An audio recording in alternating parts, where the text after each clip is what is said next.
Egy 30 éves zsindellyel fedett íves tetőfelületnél vagyok, ahol a zsindely hát végül is jól bírta, de azért már erősen látszik rajta az időjárás vasfoga. A szokásos vízszintes irányú repedések láthatóak rajta, amely a sokszori hőtágulásból fakad, illetve abból, hogy a levelek próbálnak tágulni, de a leragadt része még biztosan fogja, ezért a leggyengébb részénél tud elszakadni a zsindely. Ez okozta ennél a tetőnél a beázást. A tulajdonost kérdeztem, hogy volt-e festve ez a zsindely.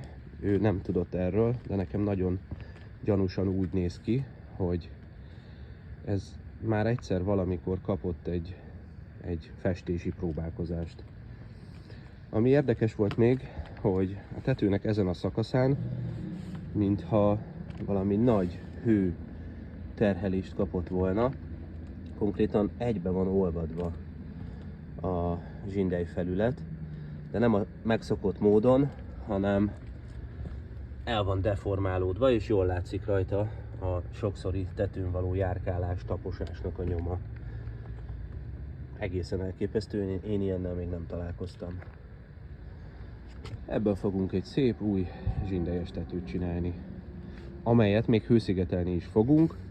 Ez a tetőfelület fog kapni 10 cm hőszigetelést, mert alatta egy lakott rész van.